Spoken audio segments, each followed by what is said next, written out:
আসসালামু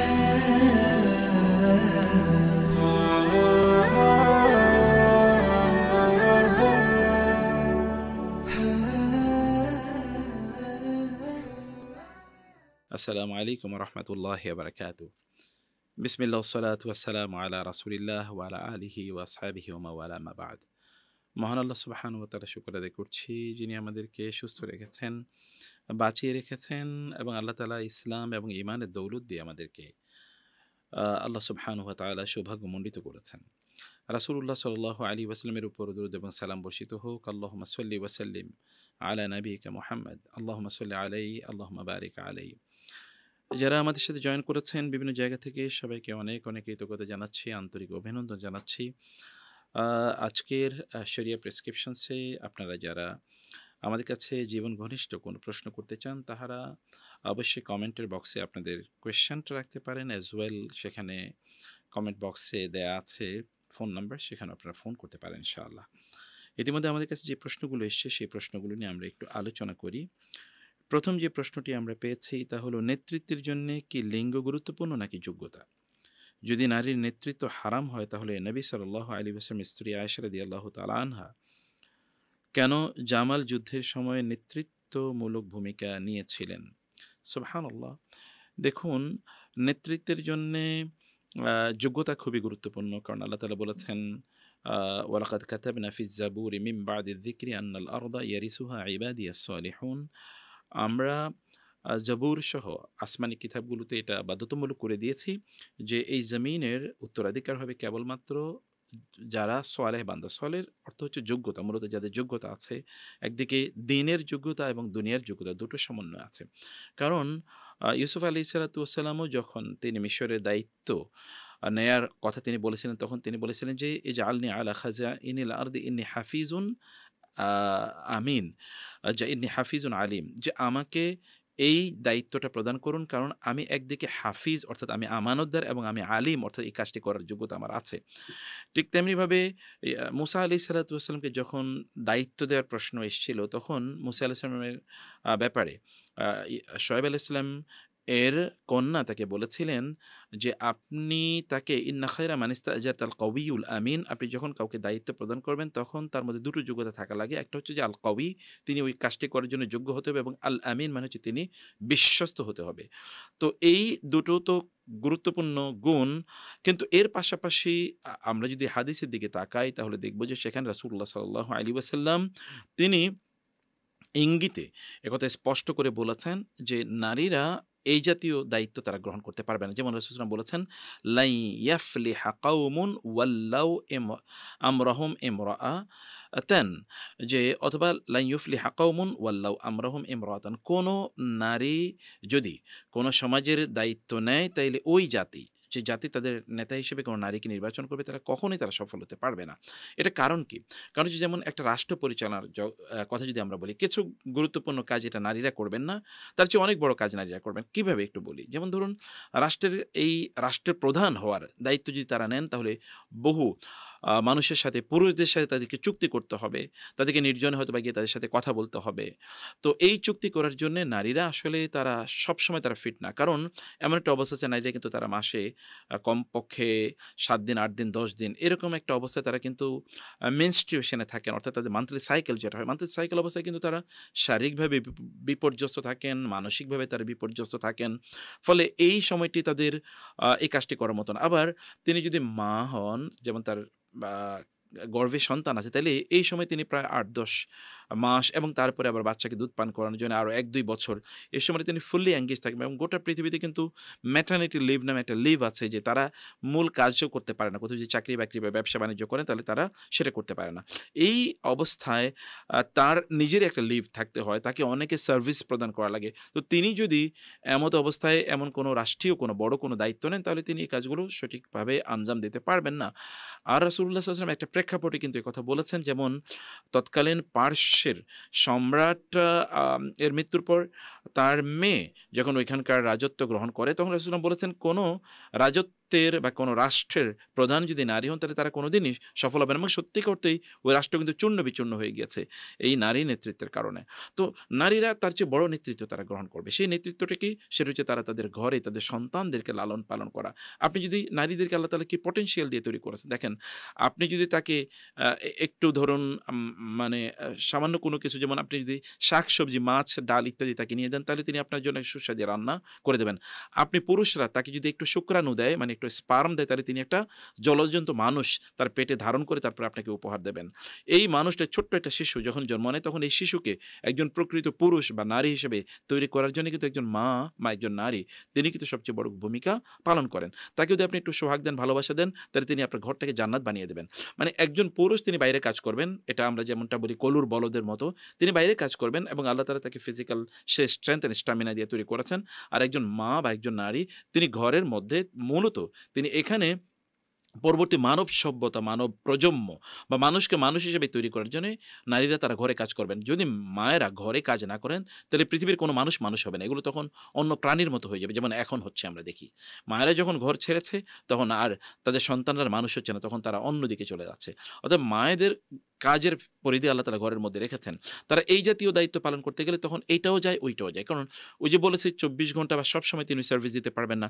একজন পুরুষের সাথে তিনি নির্জনে কিভাবে কাজ করবেন? কারণ এখানে রাসূলুল্লাহ সাল্লাল্লাহু আলাইহি ওয়াসাল্লাম বলেছেন, কোনো নারী এবং কোনো পুরুষ যদি নির্জনে কোথাও একত্রিত হয়, যাদের মধ্যে বিবাহ করা বৈধ, সেখানে তৃতীয় কোনো, এই নারীর কোনো মাহরাম নাই, নারীর মাহরাম, পুরুষের মাহরাম না, নারীর কোনো মাহরাম নাই, তাইলে ওইখানে তৃতীয় জন থাকে শয়তান।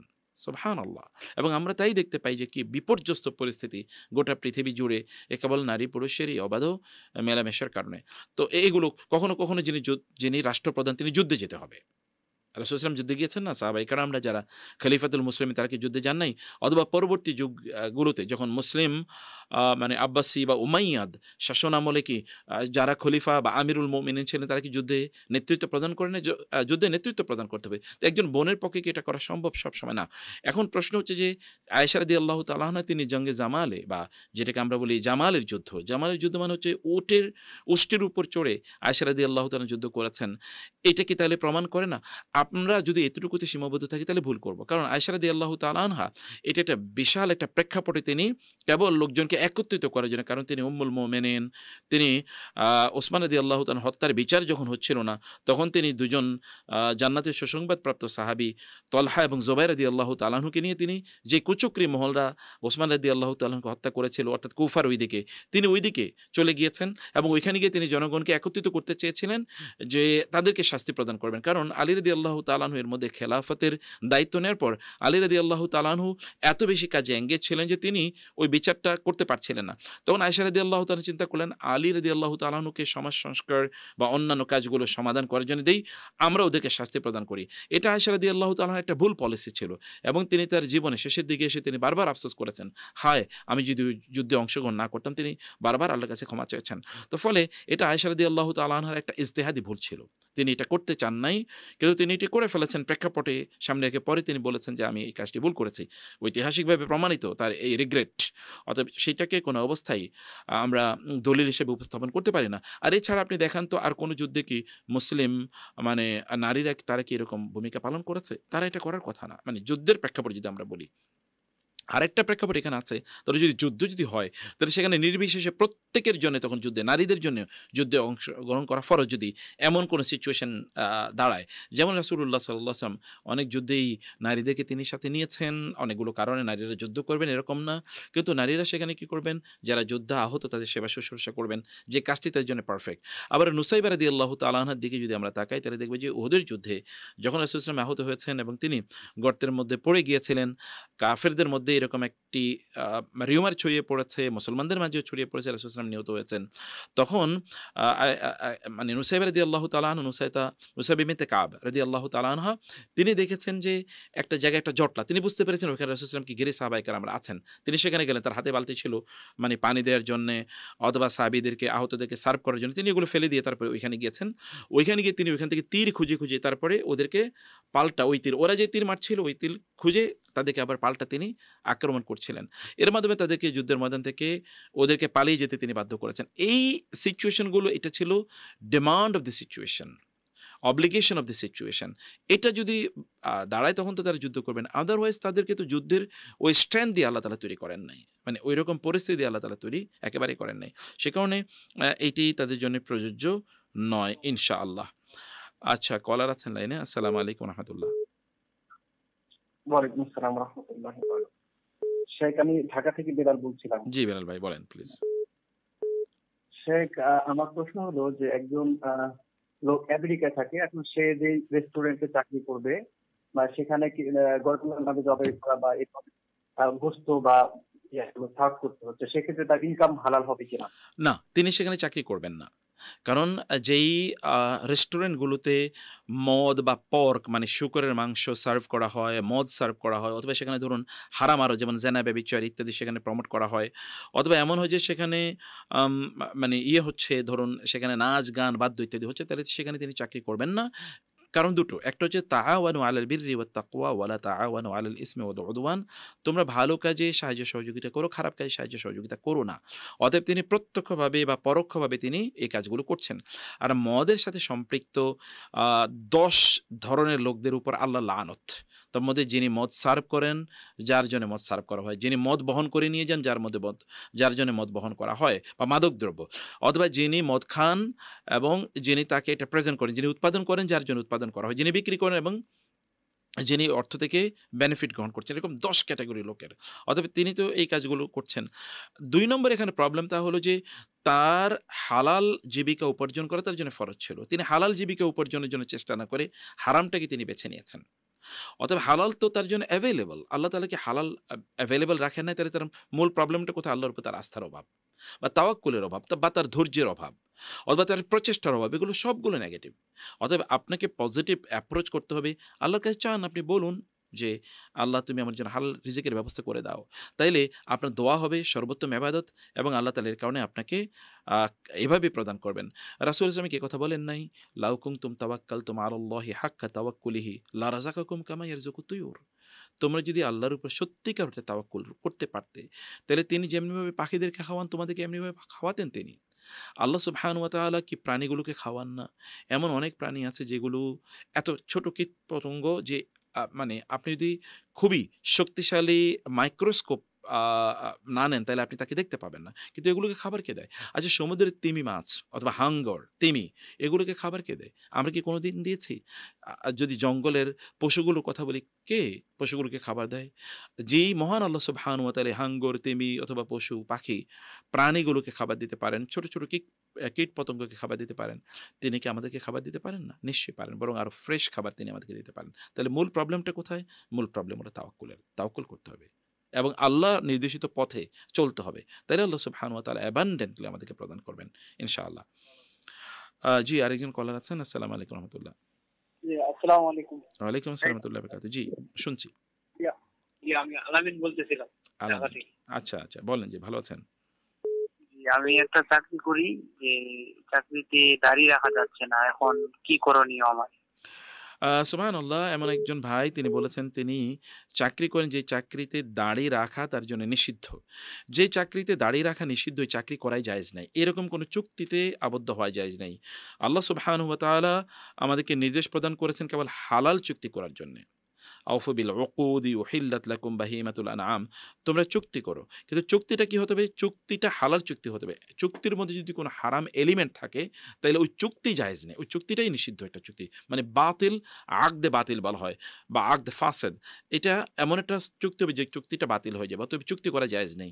অতএব এমন কোনো শর্তে আপনি কোনো চাকরি করতে পারবেন না, যেখানে চাকরি করতে হলে আপনি দাঁড়িয়ে রাখতে পারবেন না, আপনি হিজাব করতে পারবেন না, অথবা আপনি নামাজ পড়তে পারবেন না। এই জাতীয় চাকরি, এইরকম চুক্তি করা জায়েজ নেই। এটা একটা হারাম চুক্তি। ২ নম্বর বিষয় হচ্ছে যে এর মাধ্যমে আমরা আল্লাহ সুবহানাহু ওয়া তাআলার যে শরিয়া বা আল্লাহর যে নির্দেশ, এগুলোকে আমরা অমান্য করে বরং মানুষের নির্দেশকে আমরা প্রাধান্য দিচ্ছি। এতে শিরকের সম্ভাবনা আছে। যে আমরা যখন আল্লাহ সুবহানাহু ওয়া তাআলার নির্দেশকে প্রাধান্য না দিয়ে অন্য কারো নির্দেশকে আমরা প্রাধান্য দেই। আল্লাহর উপর তাওয়াক্কুল না রেখে রিজিক দাতাকে, রাজ্জাক কার নাম? আল্লাহর। আপনি রিজিক তালাশ করবেন কিন্তু রাজ্জাককে আপনি তালাশ করবেন না। এটা কেমনে হতে পারে? রাসূলুল্লাহ সাল্লাল্লাহু আলাইহি ওয়াসাল্লাম এই কথা কি বলেন নাই যে আল্লাহ সুবহানাহু ওয়া তাআলা মানুষের জন্য রিজিককে বরাদ্দ করে রেখেছেন। কোন ব্যক্তির মৃত্যু হবে না যতক্ষণ পর্যন্ত তার রিজিক তিনি শেষ না করেন। এমনকি হাত্তা তাস্তাউফিয়া রিজকাহা ওয়া তাস্তাকমিলা আজালাহা, ওই ব্যক্তির মৃত্যু হবে না যতক্ষণ তার আজাল আল্লাহ কর্তৃক নির্ধারিত বয়স পূর্ণ না হয় এবং আল্লাহ কর্তৃক নির্ধারিত রিজিক তিনি ভক্ষণ না করেন। রিজিক তার শেষ এবং তার জীবনও মানে হায়াত শেষ, তখনই কেবল তার মৃত্যু হবে। ফলে আপনি যখন বলবেন অকাল মৃত্যু, এটা একটা শরিয়া বিরোধী টার্ম। আমাদের দেশে বলে দেখবেন অকাল মৃত্যু হয়েছে, আরে লোকটার রিজিক থাকতে মারা গেল, হায়াত থাকতে মারা গেল, এগুলো শরিয়া বিরোধী টার্ম, আল্লাহ বিদ্রোহী টার্ম, আল্লাহ বিদ্বেষী টার্ম। এই টার্ম ব্যবহার করার কোনো সুযোগ নেই। ফলে আমরা যেন আল্লাহ সুবহানাহু ওয়া তাআলার নির্দেশিত পথে আল্লাহর রিজিক তালাশ করি, তাহলে এই রিজিক তালাশটা আমাদের জন্য কি একটা ইবাদত হয়ে যাবে। রাসূলুল্লাহ সাল্লাল্লাহু আলাইহি ওয়াসাল্লাম বলেছেন, কোন একজন ব্যক্তি তিনি খুবই মানে কাজ করার জন্য তিনি খুব দৌড়াদৌড়ি করছিলেন। সাহাবায়ে কেরামরা বলেন, লাউ কানা হাযা ফি সাবিলিল্লাহি লাকানা খায়রাহা, এই লোকটার এই পরিশ্রম যদি আল্লাহর রাস্তায় হতো, আল্লাহর দ্বীনের জন্য হতো, তাহলে কি কল্যাণকর হতো। সাহাবায়ে কেরামদের এই কথা শুনে রাসূল সাল্লাল্লাহু আলাইহি ওয়াসাল্লাম অবাক হয়ে বললেন, তোমরা আল্লাহর রাস্তায় বলতে কি বুঝাচ্ছ? এই ব্যক্তি যদি তার মা-বাবার জন্যে রিজিক উপার্জনের জন্য কষ্ট করে দৌড়ায়, তার স্ত্রীর জন্য, তার সন্তানদের জন্যে, লাকানা ফি সাবিলিল্লাহ, তাহলে এটা আল্লাহর রাস্তায় জিহাদ করার মতো সওয়াব পাবে। সুবহানাল্লাহ। অতএব আপনি হালাল পথে জীবিকা উপার্জনের জন্য যদি আপনি কাজ করেন, তাহলে এটা আল্লাহর রাস্তায় যুদ্ধের মতো সওয়াব পাবেন। আপনি সূরাতুল মুজাম্মিলে দেখেন আল্লাহ তাআলা ২ ক্যাটেগরির লোকদেরকে তিনি উল্লেখ করেছেন সেখানে। একদল ওয়া আখারুনা ইউকাতিলুনা ফি সাবিলিল্লাহ, একদল আল্লাহর রাস্তায় যুদ্ধ করে। ওয়া আখারুনা ইয়াদরিবুনা ফিল আরদি ইয়াবতাগুনা মিন ফাদলিল্লাহ, আরেক দল তারা আল্লাহর রাস্তায় মানে একদল যুদ্ধ করার জন্য তারা ঘুরে বেড়ায়, আরেক দল তারা আল্লাহর রাস্তায় রিজিক জীবিকা উপার্জন করার জন্য তারা ঘুরে বেড়ায়। অতএব এই দুটো গ্রুপকে আল্লাহ তাআলা প্যারালালি রেখেছেন, দুটোর সমান মর্যাদা।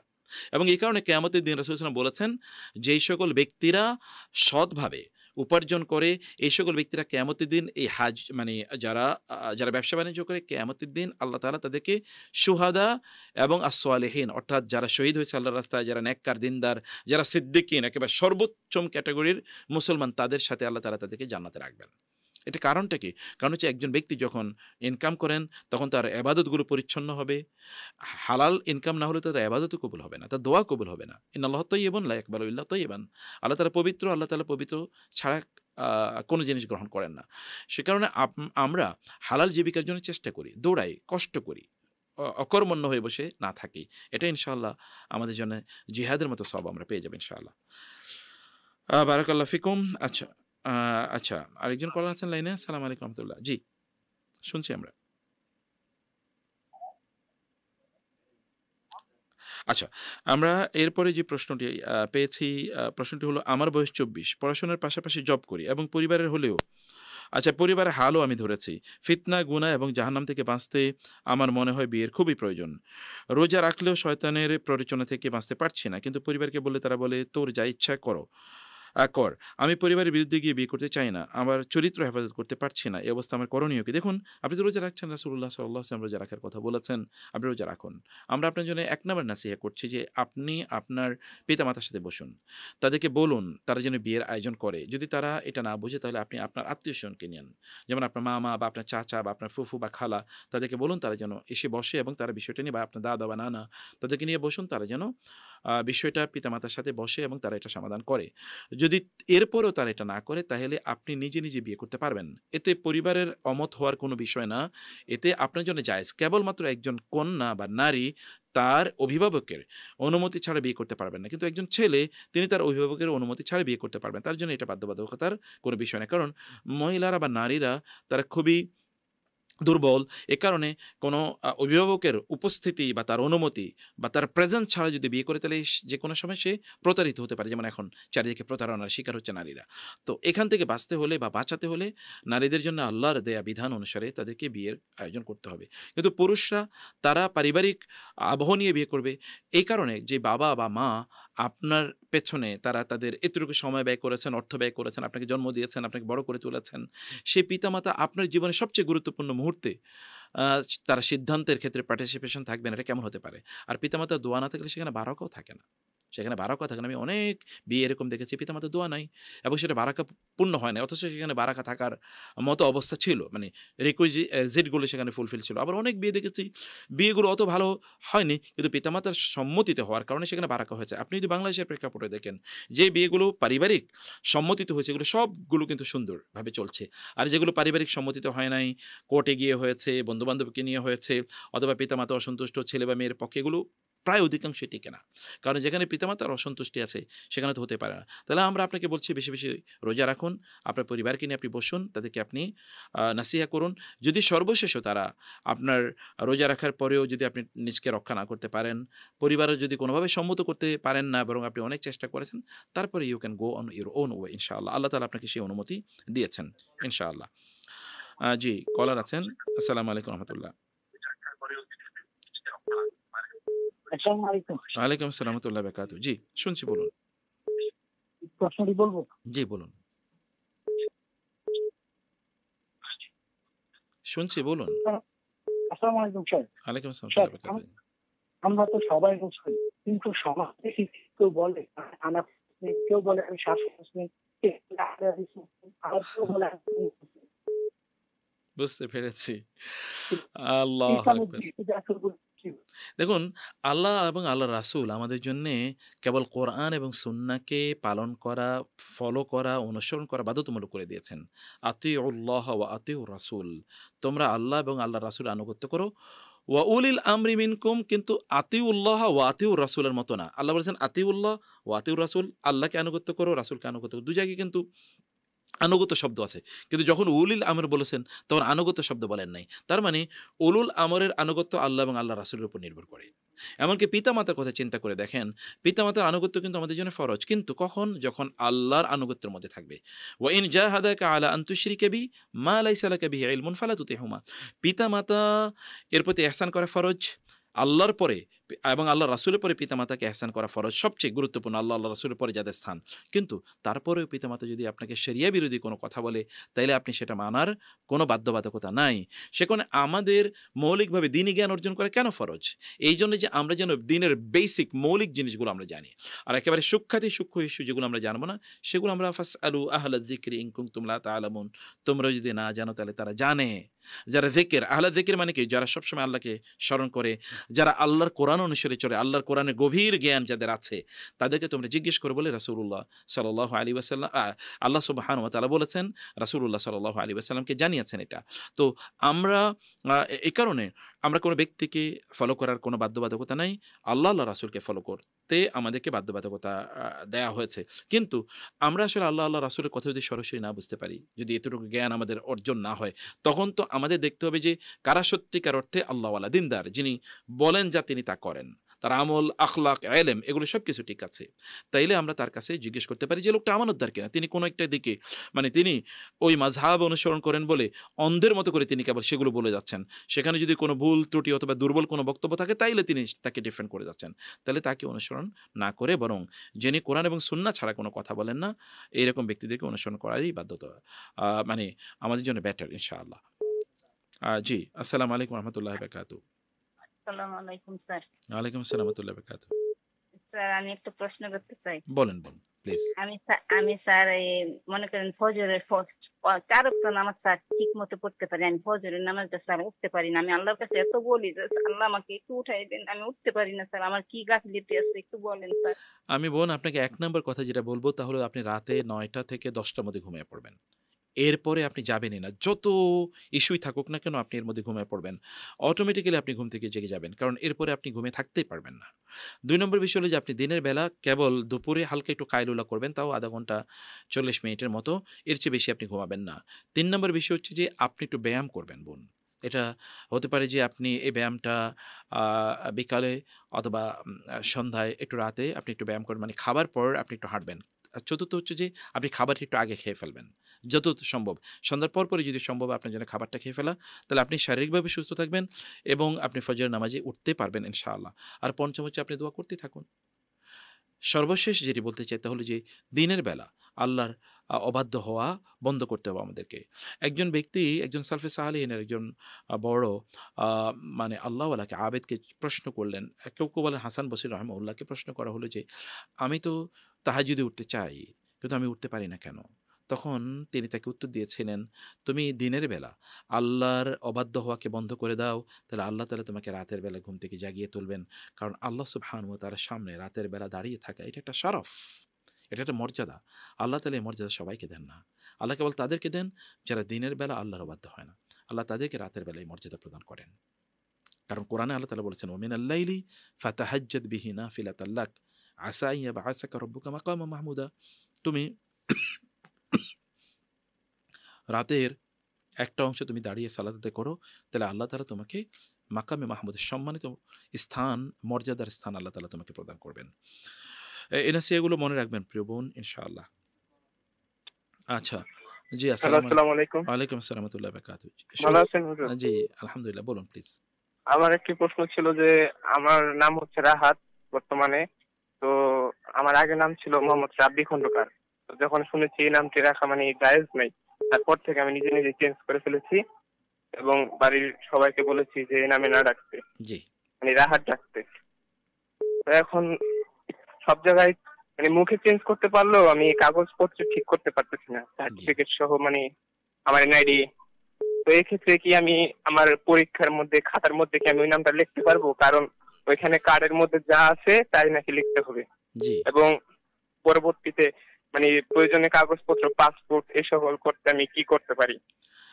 আপনার জন্যে ১ নম্বর কথা হচ্ছে যে আপনি নাম পরিবর্তন অবশ্যই করতে হবে, কারণ রাব্বি নাম রাখা যায় না। আপনি রিব্বি রাখতে পারেন, রিব্বি, রাব্বি নয়। রাব্বি মানে হচ্ছে আমার রব, কিন্তু রিব্বি মানে হচ্ছে আল্লাহওয়ালা, রিব্বি।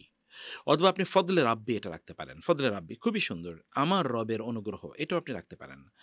তো এভাবে আপনি নাম পরিবর্তন করে আপনি রাহাত নাম রেখেছেন, সুন্দর, কোনো সমস্যা নেই, আপনি রাহাত নাম রেখেছেন। কিন্তু এখন আপনাকে নাম পরিবর্তন করার জন্য আপনাকে পদ্ধতি ঢুকতে, আপনি একটু অ্যাফিডেভিট করুন, যেটি মানে সিস্টেম, অ্যাফিডেভিট করুন। অ্যাফিডেভিট করে এরপরে আপনি মানে আপনার এলাকায় ভোটার অফিসে আপনি যেতে পারেন, বা ইউনিয়ন যেই মানে অফিস আছে সেখানে আপনি যেতে পারেন, সেখান থেকে আপনি পরিবর্তন করে নিয়ে আসুন।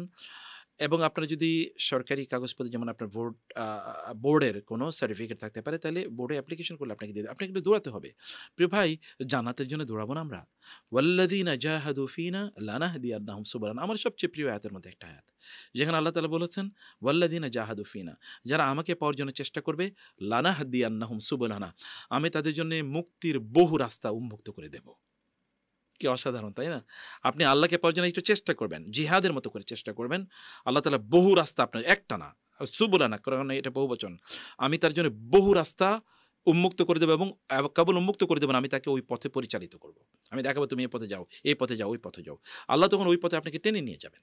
সুবহানাল্লাহ। এই কারণে আপনি চেষ্টা করুন, আল্লাহ উইল মেক ইজ ইজি। আল্লাহ সুবহানাহু বলেছেন, যে ব্যক্তি কি করেন, আল্লাহকে পছন্দ করে, আল্লাহকে ভালোবাসেন, আল্লাহর জন্য তিনি কাজ করেন, ফাসানুইয়াসসিরুহু লিল ইউসরা, আমি তার জন্য কাজগুলো সহজ করে দেব। আল্লাহ সহজ করে দেবেন বলে আল্লাহ তাআলা বলেছেন। অথবা আল্লাহর উপর আস্থা রেখে, বিশ্বাস রেখে আপনি কাজটা যেহেতু পরিবর্তনই করতেই হবে, অতএব এটা পরিবর্তনের পথে আপনি ঢুকে যান ইনশাআল্লাহ। জি, আরেকজন কল আছেন। আসসালামু আলাইকুম রহমতুল্লাহ।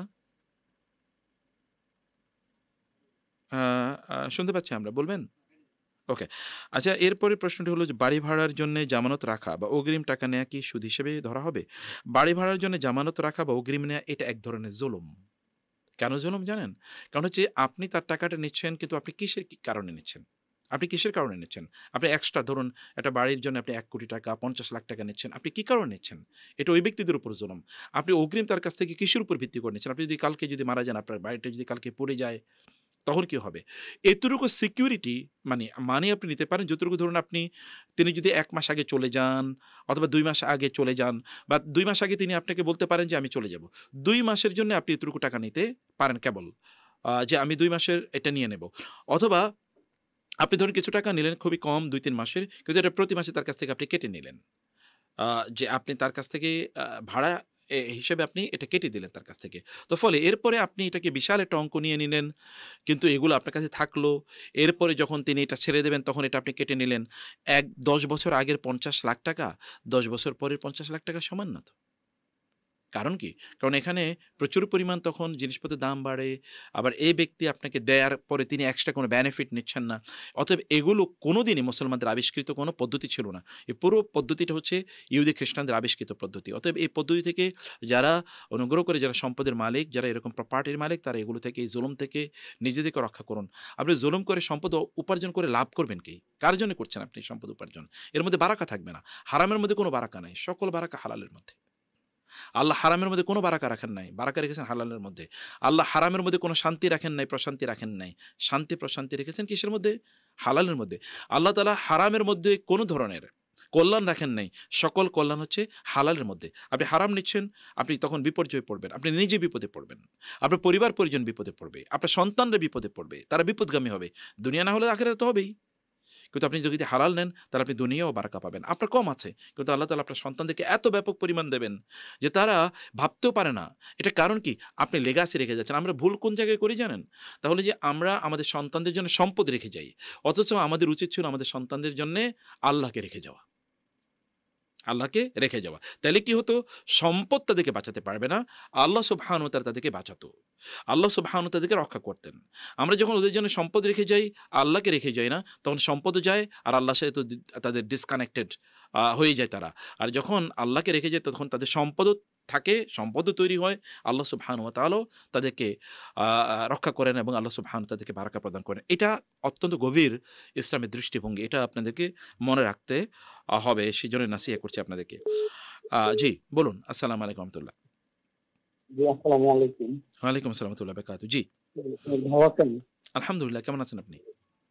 আলহামদুলিল্লাহ। আমি কুমিল্লা থেকে বলছিলাম। আচ্ছা ভাইয়া। জি, সাহেব, আমি আসলে আগে মানে মাযহাব এবং সালাফি মানহাজ সম্পর্কে আমার কোনো ধারণাই ছিল না। জি। যে নামাজ পড়তাম বা যতটুকু দেখছি, এখন আসলে আমি একটা বিপদে পড়ে আমার স্ত্রীকে আমি যেটুকু ৩ তালাক দিই, তারপর এলাকার যারা মুফতি আছে আমাকে ফতোয়া দেয় যে এটা ১ তালাক। এই মুহূর্তে আসলে আমার জন্য এই ফতোয়া জায়েজ কিনা এই ব্যাপারে যদি আমাকে একটু উপদেশ দিতেন। দেখুন, ১ নম্বর কথা হচ্ছে যে আপনি আম তালাক দিয়েছেন, আপনার স্ত্রীকে কি অবস্থায় তালাক দিয়েছেন, কখন তালাক দিয়েছেন, কতটা তালাক দিয়েছেন, ইত্যাকার অনেকগুলো বিষয় এখানে জড়িত আছে। অতএব ফতোয়া, তালাকের ফতোয়াটি কিরকম দেয়া যায় না, আপনি স্থানীয় কোনো ভালো আলেমের কাছে যান। আপনি যদি কোনো সালাফি আলেমের কাছে যেতে চান তাহলে আপনি সকল ডকুমেন্ট নিয়ে তার কাছে যান, তখন এইভাবে আপনি এটার সমাধান পাবেন। আদারওয়াইজ সরাসরি এভাবে এই জাতীয় প্রশ্নের উত্তর দেয়া এটা মুশকিল। আচ্ছা, তারপরে আমাদের কাছে এর মধ্যে যে প্রশ্নগুলো ছিল, আমরা আরেকটি প্রশ্ন পাচ্ছি, তা হলো আচ্ছা জি, আসসালামু আলাইকুম রাহমাতুল্লাহ। হুজুর, আমার আরেকটা প্রশ্ন ছিল। আচ্ছা জি, বলেন প্লিজ, শুনছি। আমি তো চেষ্টা করে যাচ্ছি যে আমার ওই নামটা চেঞ্জ করার জন্য। এখন আমি পরীক্ষার মধ্যে কি লিখতে পারবো নাকি পারবো না সেটা? হ্যাঁ, হ্যাঁ, আচ্ছা ঠিক আছে। আপনি যতক্ষণ পর্যন্ত চেঞ্জ করতে পারবেন না, ততক্ষণ পর্যন্ত আপনি রাষ্ট্রীয় ডকুমেন্টগুলোতে আপনি লিখে যেতে পারবেন ইনশাআল্লাহ। কারণ এটা হচ্ছে ফামানিত্তুররা গায়রা বাগিন ওয়ালা আদিন ফালা ইসমা আলাইহি। কেউ যদি কোনো কাজ করতে বাধ্য হয়, হ্যাঁ, তার হ্যাঁ। তার তার ইচ্ছা কিন্তু আল্লাহর বিরোধিতা নয়, আল্লাহর দ্বীনের বিরোধিতা নয়, শরিয়ার বিরোধিতা নয়, বিদ্রোহ করা নয়, বরং তিনি বাধ্য, এছাড়া তিনি আর করতে পারছেন না। এছাড়া তার কোনো অপশন তার সামনে নাই। তাইলে আল্লাহ তাআলা তার জন্য এটাকে বৈধ করেছেন। কিন্তু আল্লাহ দেখতে চান যে আপনি চেষ্টা করছেন কিনা, যেটা আমি আগে বলেছি। আপনি হ্যাঁ, চেষ্টা হ্যাঁ, আপনি চেষ্টা করছেন কিনা এটা আল্লাহ তাআলা দেখতে চান ইনশাআল্লাহ। হ্যাঁ। জি, আচ্ছা বলেন। হ্যাঁ, জি, আসসালামু আলাইকুম রহমতুল্লাহি ওয়া বারাকাতুহু। আচ্ছা, ওকে। তারপরে এরপরে যে প্রশ্নটি আমরা দেখছি, প্রশ্নটি হলো গর্ভপাত কি কখনো বৈধ হতে পারে? যদি মায়ের জীবন ঝুঁকিতে থাকে তখন করণীয় কি? হ্যাঁ, গর্ভপাত বৈধ হতে পারে যখন মায়ের জীবন ঝুঁকিতে থাকবে। কথা একেবারে সত্য। আপনি প্রশ্নের মধ্যে বলেই দিয়েছেন। যদি মায়ের জীবন ঝুঁকিতে থাকে, কারণ হচ্ছে মাকে বাঁচাতে হবে। সন্তানকে বাঁচানোর কাজ হলো পরে, দ্বিতীয়। যদি এমন হয় যে মার জীবনের আশঙ্কা এখানে আছে, তাইলে এবং সেই ক্ষেত্রে আপনাকে বলতে হবে দিনদার ডক্টররা। এরকম কোনো ডক্টর না যে ডক্টরের মধ্যে দিন নাই, আল্লাহর ভয় নাই, এরকম কোনো ডক্টর বললে চলবে না। আবার দিনদার একজন ডক্টর বললে চলবে না, দুজনকে বলতে হবে যারা জিনিসটা বুঝেন, আল্লাহকে ভয় করেন। এইরকম দুজন ডক্টর আপনাকে বলতে হবে যে আপনার এছাড়ার কোনো অপশন নাই। আদারওয়াইজ আপনি বাঁচতে পারবেন না, অথবা আপনার স্বামীকে বলা হলো যে আপনার স্ত্রীকে আপনি বাঁচাতে পারবেন না যদি এইটা না যায়, তখনই কেবল এটা জায়েজ আছে। আদারওয়াইজ এই জাতীয় মানে এই জাতীয় কাজ জায়েজ নেই ইনশাআল্লাহ। আচ্ছা, জোবায়ের মাহমুদ বলেছেন ওয়াইফকে 5টি বই হাদিয়া দিতে চাচ্ছি, আপনি সাজেস্টেড করলে আমাদের জন্য সহজ হবে ইনশাআল্লাহ। আচ্ছা, আমরা সাজেস্ট করছি, তার আগে একটা কল নিয়ে নিই ইনশাআল্লাহ। আসসালামু আলাইকুম রহমতুল্লাহ। ওয়ালাইকুম আসসালাম। ঠিক আছে, কেমন আছেন? আলহামদুলিল্লাহ, বারাকাল্লাহ ফিক। আহলান সাহলান। সাহেব, আমার জন্য একটু পরামর্শ দিবেন, পরামর্শমূলক। আমি আপনাকে একটি প্রশ্ন করছি যে আমি বর্তমানে জাপানের ভাষা শিখছি। আমি কাজের জন্য মানে ওয়ার্কিং ভিসায় জাপান যেতে চাই, এটি ইসলামী শরিয়ার দৃষ্টিতে কেমন? মানে আমি সেখানে গিয়ে কিন্তু সাহেব থেকে যেতে চাই না, নির্দিষ্ট কিছু সময় থেকে তারপর দেশে এসে বিজনেস করার ইচ্ছা আছে। সাহেব আমি বর্তমানে কিন্তু দাওয়াইল্লাহ কর্তৃক পরিচালিত আমার এলাকায় একটি মক্তব পড়াচ্ছি আর দাওয়াইল্লাহ সিলেবাসে। তো এই কাজটি কেমন একটু বলবেন সাহেব? আচ্ছা, আপনি যে কাজে যেতে চাচ্ছেন, জাপানে যেতে চাচ্ছেন, তাই না? জি। আচ্ছা, যে কাজে যেতে চাচ্ছেন কাজটা কি? কাজটা হচ্ছে সাহেব আমি ড্রাইভিং মানে ভিসায় যেতে চাই, সেখানে গিয়ে ট্যাক্সি ড্রাইভার। ওকে, দেখুন, আয় ইনকামের জন্য সফর করা যায় যাচ্ছে, কারণ কোরআনে সূরাতুল মুজাম্মিল আল্লাহ সুবহানাহু ওয়া তাআলা একই কথা বলেছেন। সূরাতুল জুমাতে আছে ফাইজা কুদিয়াতিস সালাতু ফান্তাশিরু ফিল আরদি, যখন তুমি সালাত শেষ করবে তখন তুমি জমিনে ছড়িয়ে পড়ো। জমিনে মানে কিন্তু আল আরদ মানে গোটা পৃথিবী, এটা কিন্তু কেবলমাত্র আপনার অঞ্চল না। অতএব রিজিকের জীবিকার উপার্জনের জন্য অন্য জায়গায় যাওয়া যায় যাচ্ছে। সাহাবায়ে কেরাম রাদিয়াল্লাহু তাআলা আনহুম তারাও গিয়েছেন, এবং আমরা এই অঞ্চলে, আমাদের এই সকল অঞ্চলে ইসলাম পেয়েছেও কিন্তু আমরা এরকম ব্যবসায়ী বা বণিকদের মাধ্যমে। ফলে আপনি যেতে পারেন, কিন্তু আপনার ইন্টেনশন কেবলমাত্র যেন দুনিয়া না থাকে। আপনি এটা করেন যে আপনি হালাল ইনকাম করতে যাচ্ছেন, এটা এতটুকু নিয়ত করা যায় যাচ্ছে, কোনো সমস্যা নাই, এই জন্য সফর করাও যায় যাচ্ছে। 2 নম্বর বিষয় হচ্ছে যে আপনি ওইখানে গিয়ে দিনের উপর থাকতে হবে, এতটুকু নিশ্চিত আপনাকে হতে হবে যে আপনি দিন কোনোভাবে চ্যালেঞ্জের মুখে পড়বে না। 2 নম্বর বিষয় হচ্ছে যে, তৃতীয় হচ্ছে সেখানে গিয়ে আপনি কিছু দাওয়াতি কাজ করবেন, মানুষের কাছে দিন প্রচার করবেন। এবং চতুর্থ, আপনি বলেছেন যে আপনি ইউ উইল কাম ব্যাক, আপনি ফিরে আসবেন। সেখানে আপনি নিজের পরিবার পরিজন নিয়ে এরকম একটা অমুসলিম রাষ্ট্রে আপনি বসবাস করবেন না, যেখানে আপনি নিজে থাকতে পারেন ভালো, এটা আপনি বলতে পারেন যে ইনশাআল্লাহ আমি থাকবো ভালো, চেষ্টা করব, কিন্তু আপনার সন্তানদের ব্যাপারে সেটা তো এমন একটা লিবারাল কান্ট্রি এগুলো, যেখানে স্বাধীনতা আছে। আপনার সন্তানকে আপনি কোনোভাবে বাধ্য করতে পারবেন, অথচ ইসলাম বলেছে সন্তানদেরকে দিনের জন্য বাধ্য করা যাবে। ভালো করে খেয়াল করবেন, সন্তানদেরকে দিনের জন্য বাধ্য করা যাবে যতদিন পর্যন্ত তারা আপনার অধীনস্থ থাকবে। তারা যদি আপনার অধীনস্থ না থাকে, that is a different issue. কিন্তু তারা যদি অধীনস্থ থাকে, তাহলে আল্লাহ রাসূল কি বলেন নাই, মুরু আওলাদাকুম বিসসালাতি ওয়া হুম আবনাউ সাবঈন ওয়াদরিবুহুম আলাইহা ওয়া হুম আবনাউ সাবঈন, তোমাদের সন্তানদেরকে তোমরা নামাজের আদেশ করো, যখন তাদের বয়স 7 তাদেরকে নামাজের জন্য বাধ্য করো, শাসন করো যখন তাদের বয়স 10। অতএব এই শাসনের মানে সময়ে আপনার অধীনস্থ তারা থাকবে, কিন্তু যখন শাসনের সময় থাকবে না, তখন এটা ভিন্ন কিছু। কিন্তু আপনি ওই সকল রাষ্ট্রে শাসনও করতে পারবেন না, এবং তখন তারা 999 মানে তারা পুলিশকে কল করলে তখন আপনার সন্তানকে আপনার কাছ থেকে নিয়ে যাবে এবং আপনাকে জেলে নিয়ে যাবে। অতএব এই কারণে এই জাতীয় দেশে কোনো স্থায়ী নিবাস তৈরি করা জায়েজ নাই। এটা এই জন্যে যে সেখানে আপনি আসলে দিন প্র্যাকটিস করতে পারবেন না। আর যদি আপনার সন্তানের প্রতি আপনার কন্ট্রোল থাকে, যে আপনি ছোটোবেলা থেকে তাদেরকে দিন শেখাবেন, ওই রকম কোনো অবস্থায় যাবে না, তাহলে সেটা হতে পারে। কিন্তু দিস আর এক্সট্রিমলি মানে রেয়ার কেসেস। আমরা সে কারণে বলবো যে আপনারা থাকুন, সেখানে থেকে আপনার দাওয়াতি কাজ করুন, নিজেদের সন্তানদেরকে দাওয়াতের মধ্যে আপনি ঢুকিয়ে দেন যেন ওরা পথভ্রষ্ট না হতে পারে।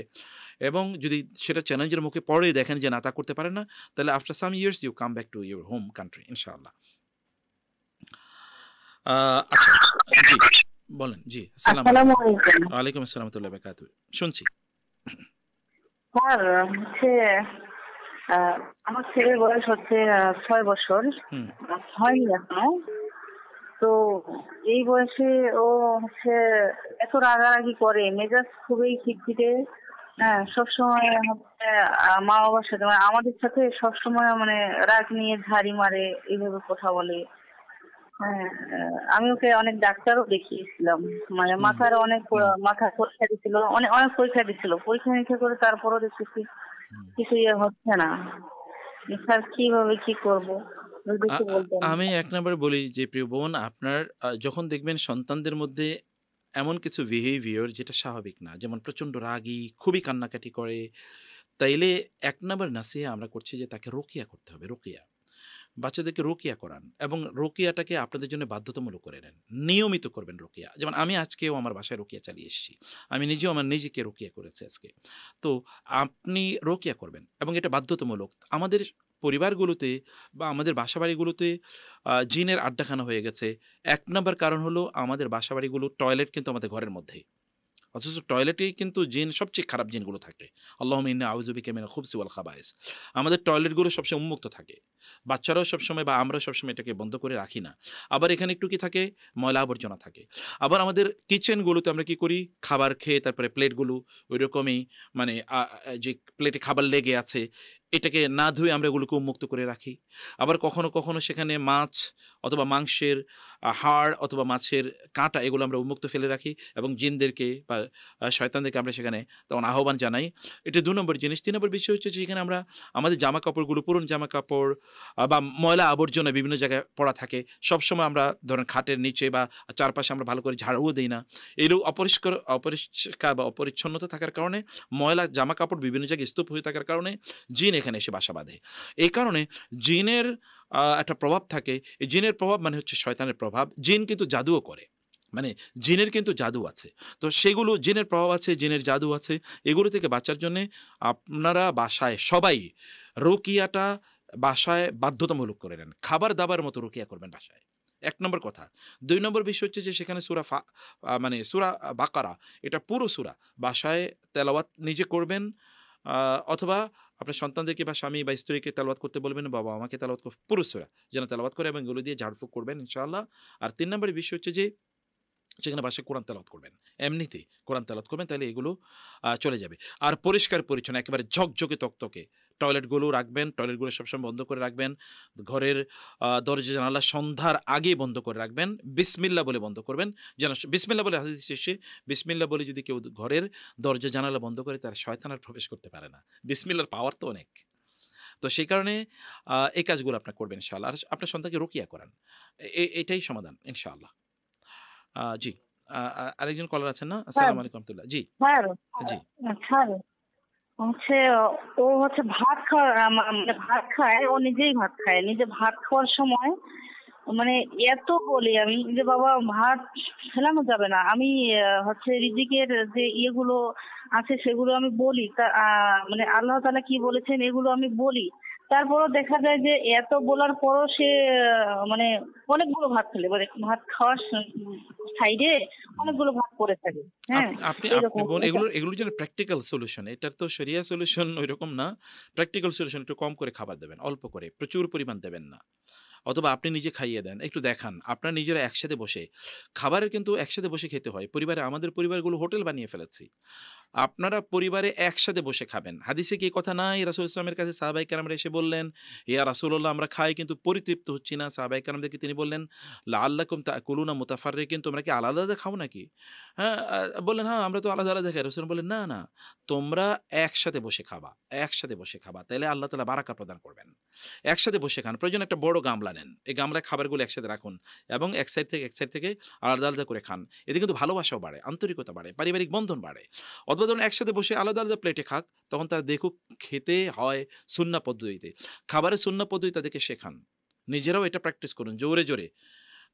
আপনি যখন বিসমিল্লাহ বলে আপনি যখন খাওয়া শুরু করবেন, তাই না, ডান দিক থেকে খাওয়া শুরু করবেন বা সামনে থেকে খাওয়া শুরু করবেন, যেটা রাসূলুল্লাহ সাল্লাল্লাহু আলাইহি ওয়াসাল্লাম বলেছেন, এই পদ্ধতিতে আপনার সুন্নাহ প্র্যাকটিস করা শুরু করে দেন বাসায় ইনশাআল্লাহ। সুন্নাহ কিন্তু ওষুধ, সুন্নাহ কিন্তু মেডিসিন, সকল রোগের ওষুধ সুন্নাহর মধ্যে আছে।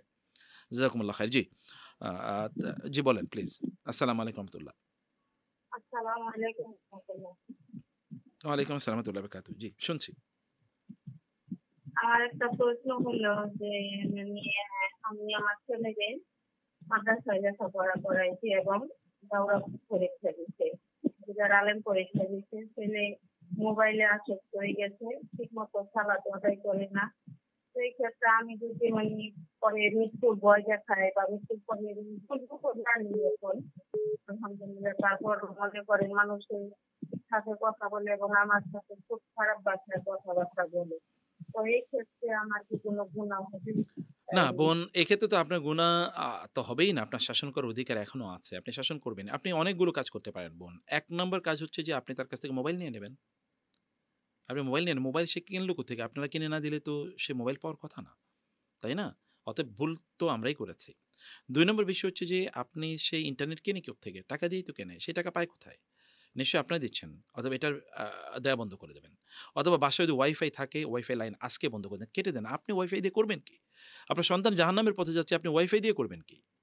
আপনার ওয়াইফাইয়ের কোনো প্রয়োজন নাই। আপনি প্রয়োজনে ফোন বন্ধ করে দেন ব্যবহার করা। কারণ আমাদের বাপ-দাদার কি ফোন ব্যবহার করেছে নাকি? তখন তো ফোন ছিল না, তাতে কি তাদের জীবন চলেনি?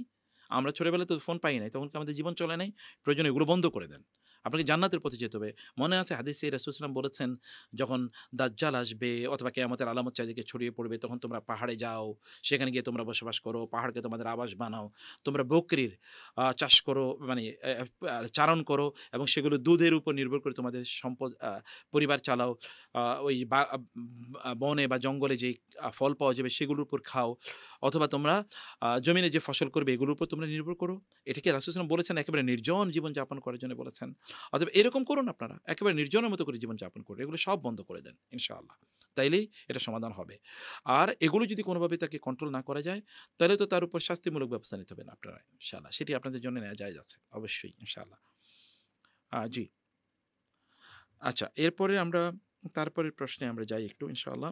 এরপরের প্রশ্নটি ছিল যে আচ্ছা, গর্ভপাতের ব্যাপারে আমরা বলেছেন নামাজে কোনো ব্যক্তির সামনে দিয়ে যাওয়া যাবে কিনা এবং গেলেও কতটুকু ব্যবধান রাখতে হবে, খুবই গুরুত্বপূর্ণ প্রশ্ন। দেখুন, নামাজে আপনি একজন ব্যক্তির সামনে দিয়ে যেতে পারবেন কিনা আর গেলে কতটুকু ব্যবধানে আপনি যেতে পারবেন। ১ নম্বর কথা হচ্ছে যে নামাজে কোনো ব্যক্তির সামনে দিয়ে যাওয়া এটা হারাম, নিষিদ্ধ। হাদিস শেষে লাউ ইয়ালামুল মারু বাইনা ইয়াদাইল মুসাল্লি মাযা আলাইহি লাওয়াকাফা ৪০।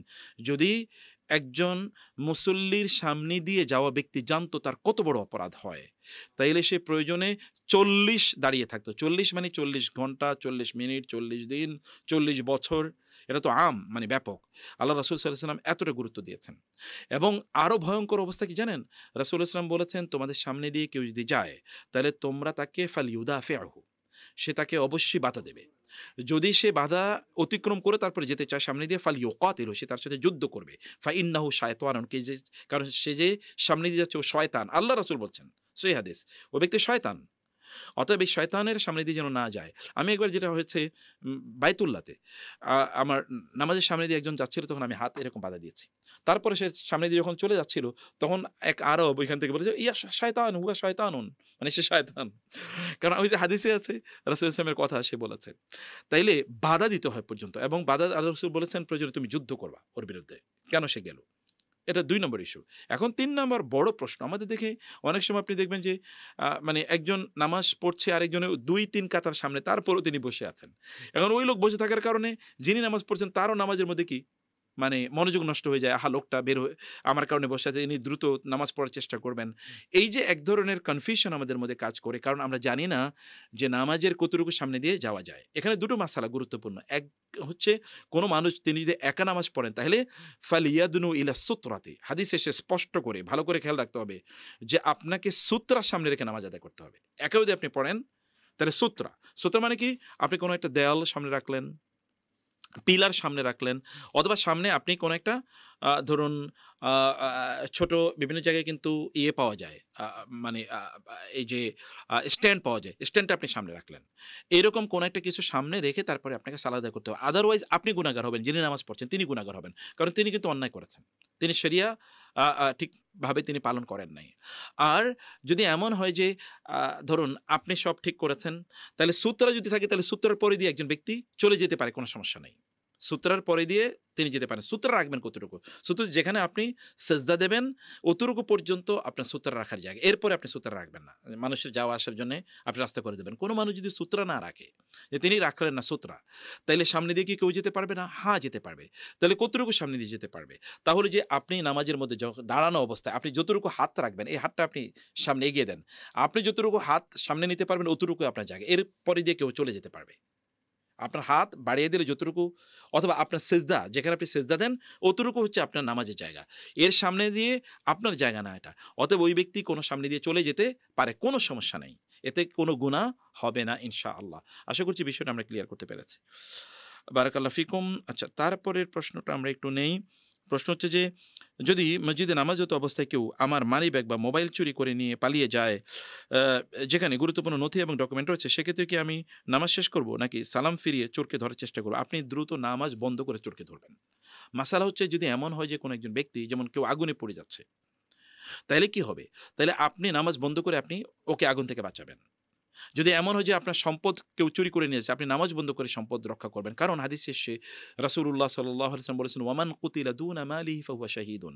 আপনার সম্পদ রক্ষা করতে গিয়ে মারামারি করে যদি আপনি মারা যান তাহলে আপনি শহীদ। শাহাদাতের মর্যাদা আপনি পাবেন, তাই না?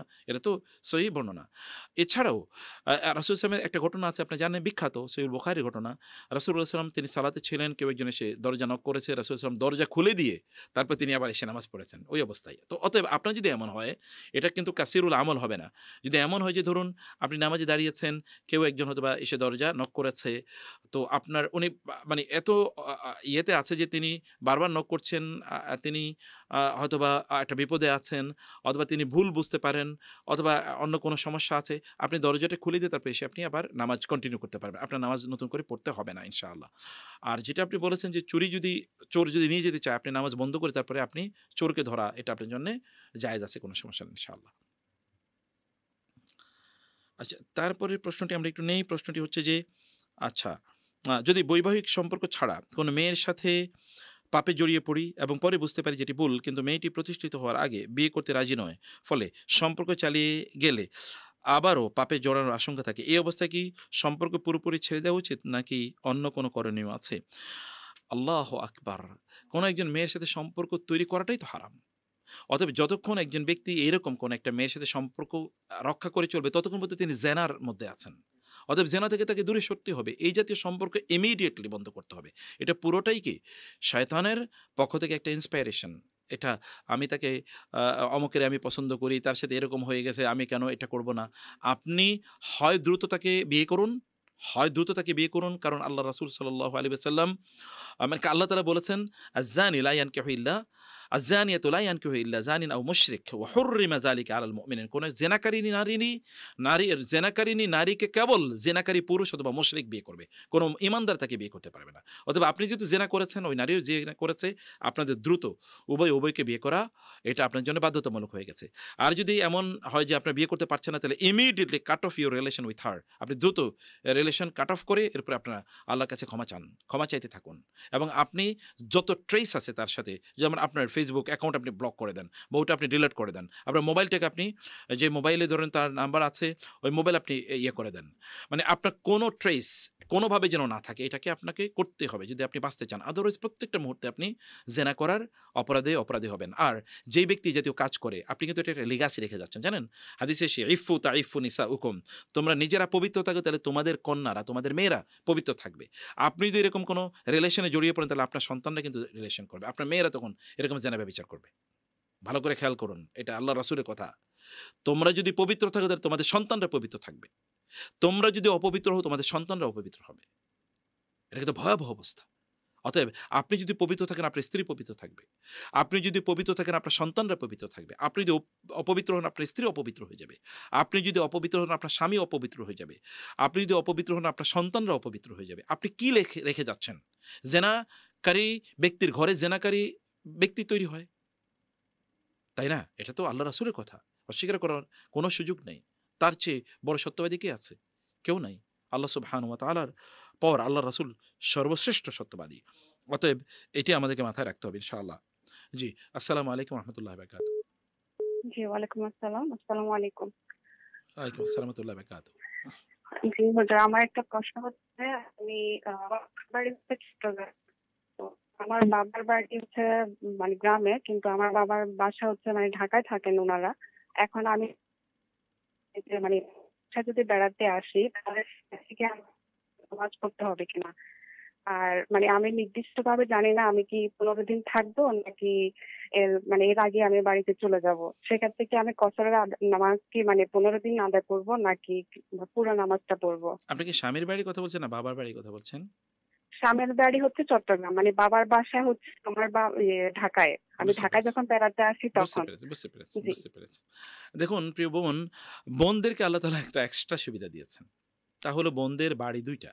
একটা হলো তার স্বামীর বাড়ি, এটাও তার বাড়ি, এখানে তার উত্তরাধিকার আছে। আর একটা হলো কি তার বাবার বাড়ি, ওখানে তার উত্তরাধিকার আছে। পুরুষদের কিন্তু দুই জায়গায় উত্তরাধিকার নাই। পুরুষরা কিন্তু শ্বশুর বাড়িতে কিছুই পায় না, শ্বশুর বাড়িতে তার কোনো উত্তরাধিকার নাই। আর কিন্তু তার বাপের বাড়িতে উত্তরাধিকার আছে। ফলে পুরুষরা তার শ্বশুর বাড়িতে গেলে মুসাফির, তার বাবার বাড়িতে গেলে মুসাফির না, এটা তার নিজের বাড়ি। কিন্তু নারীরা শ্বশুর বাড়িতেও মুসাফির না, বাবের বাড়িতেও মুসাফির না, কারণ শ্বশুর বাড়িও তার নিজের বাড়ি, এখানে তিনি সম্পদ পাবেন ভাগে, এবং তার বাবার বাড়িতেও তিনি সম্পদ পাবেন ভাগে। অতএব এই দুই জায়গার এক জায়গাও তিনি মুসাফির না, অতএব তিনি উভয় জায়গায় প্রতিমধ্যে যদি এটা সফরের দূরত্ব থাকে তাহলে প্রতিমধ্যে তিনি কসরের নামাজ আদায় করবেন, কিন্তু ওইখানে পৌঁছার পর তিনি যতদিনই থাকেন, 1 দিন 10 দিন 100 দিন, তাতে কোনো কিছুই নাই, তিনি পুরো নামাজ আদায় করবেন ইনশাআল্লাহ। জি, তারপরের প্রশ্নটা আমরা একটু নেই, প্রশ্নটা খুবই গুরুত্বপূর্ণ। আসসালামু আলাইকুম রহমতুল্লাহ। ওয়ালাইকুম আসসালাম রহমতুল্লাহ বারাকাতু। আমার একটি প্রশ্ন আছে। আমার মা রমজান মাসে সকালবেলায় তার সাথে কথা হয়েছিল। মা বলছিল যে আমার বুকে ব্যথা লাগে। তখন আমি বলেছিলাম যে আজকে রমজান মাস, এই মাসে এই দিনে যদি মারা যাও জান্নাত ঠিক। ওই দিনে আমার মা মারা গেছেন। এখন কি আমি আল্লাহর কাছে গুনাহগার হব? আমি আশা করছি যে আপনি উত্তর দেবেন। দেখুন, না, আপনি গুনাহগার হবেন না। আপনি এই জন্য গুনাহগার হবেন না, আপনি তো যদিও আপনি যেটা বলেছেন ব্যাপারটা এরকম না, কিন্তু তারপরেও আপনি তো আপনার মায়ের মৃত্যুর সিদ্ধান্ত দিতে পারেন না। সিদ্ধান্ত দেওয়ার মালিক কে? আল্লাহ সুবহানাহু ওয়া তাআলা। অতএব এটার জন্য আপনি গুনাহগার হবেন না।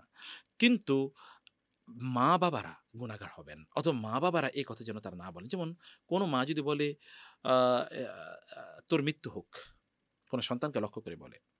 অথবা "তুই মরিস না কেন?" মানে এরকম কোনো কথা যদি বলে, অথবা "তোর লাশই কেবল আমি দেখতে চাই, এমনি তোকে আমি দেখতে চাই না।" তখন আল্লাহ তাআলা ওই দোয়াটা কবুল করে নেন। অথবা আল্লাহ তাআলা কবুল করে নিতে পারেন। ফেরেশতারা বলবেন আমিন।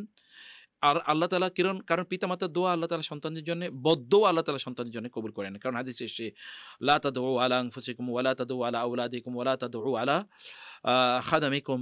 তোমরা তোমাদের নিজেদের বিরুদ্ধে বদদোয়া করো না, তোমাদের সন্তানদের বিরুদ্ধে বদদোয়া করো না, তোমাদের বাহনের বিরুদ্ধে বদদোয়া করো না, তোমাদের কাজের লোকদের বিরুদ্ধে বদদোয়া করো না, কারণ এটা আল্লাহ তাআলা কবুল করে নেন। তো ফলে পিতামাতা কখনো যদি এরকম কোনো বদদোয়া করে, তাহলে এটা হতে পারে যে তার সন্তানের লাশই তিনি দেখবেন। এরকম অসংখ্য ঘটনা ঘটেছে। এ কারণে মা-বাবারা সাবধান। আপনারা ধরুন, একজন কাবা শরীফের একজন ইমামের নাম ছিল কালবি। তো তার মা, তাকে একবার ইন্টারভিউ নেওয়া হয়েছিল। আপনারা এখনো যদি ইন্টারভিউটা সোশ্যাল মিডিয়াতে এখন ইন্টারভিউটা আছে।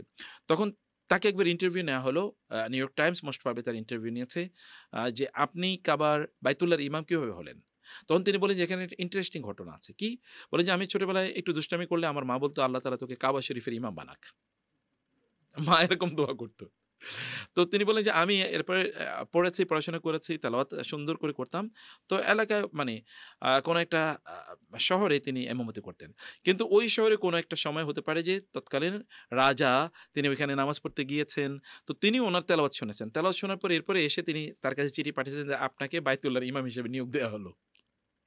ওই যে মা যে তাকে দোয়া করেছে, বদদোয়ার মতো করে রাগ করে বলেছে আল্লাহ তোকে বাইতুল্লাহর ইমাম বানাক, এবং আল্লাহ তাআলা সত্যিই তাকে বাইতুল্লাহর ইমাম বানিয়ে নিয়েছেন। এজন্য মায়েরা যখন দোয়া করবেন, আপনার পজিটিভ, মানে রাগত সুরে পজিটিভ কথা বলেন, তাই না? যে ও দুষ্টমি যখন করছে, আল্লাহ তাআলা তোকে অনেক বড় আলেম বানাক যেন তুই দুষ্টমি না করতে পারিস। আমারটি পজিটিভলি বলেন। আল্লাহ এতটুকু কবুল করে নিলে আপনার দোয়াই যথেষ্ট ইনশাআল্লাহ। আপনার সন্তান বড় কিছু হওয়ার জন্য আপনার দোয়াই যথেষ্ট। আল্লাহ তাআলা কবুল করে নিন। আল্লাহুম্মা আমিন। আচ্ছা, জি, কলার আছেন। আসসালামু আলাইকুম রহমতুল্লাহ।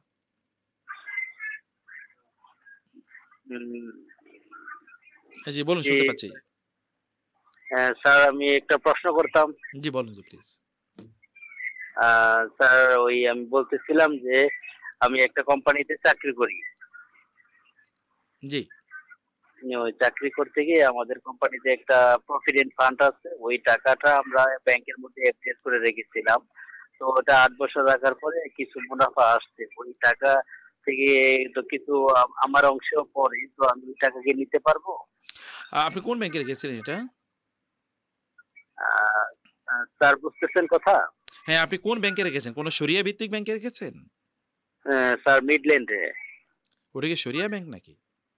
জি না স্যার। না, তাহলে আপনি নিতে পারবেন না। এটা জায়েজ নেই আপনার জন্য। এটা সুদ। সুদ নিতে পারবেন না আপনি। আপনি সুদ নিতে পারবেন না মানে আপনি সুদ খেতে পারবেন না।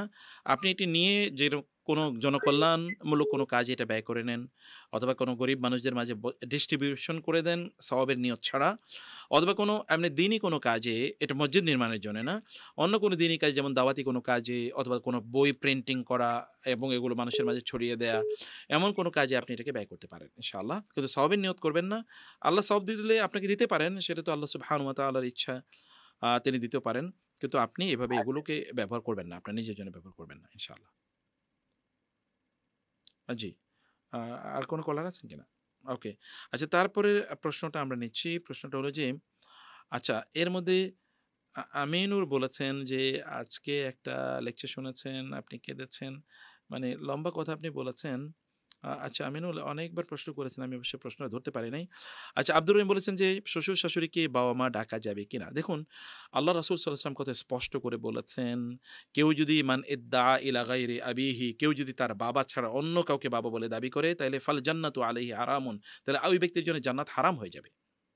আল্লাহ রাসূল সাল্লাল্লাহু আলাইহি ওয়াসাল্লাম এই কথা বলেছেন। আর কোরআনে তো আল্লাহ সুবহানাহু ওয়া তাআলা সে কথাই বলেছেন যে তাদের আ আ তারা তাদের আদঈয়া যারা মানে যাদেরকে তারা সন্তান বলে দাবি করে তারা তাদের সন্তান না। বরং তারা ইখওয়ানুকুম ফিদ্দিন, তারা তোমাদের দ্বীনি ভাই।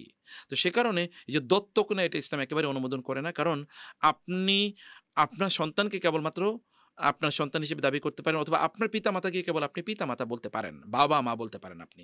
তো সেই ক্ষেত্রে এখন শ্বশুর-শাশুড়িকে যে বাবা-মা বলা হয়, এটা আসলে বিধান কি? এর ১ নম্বর কথা হচ্ছে যে এটা একটা কালচার মূলত।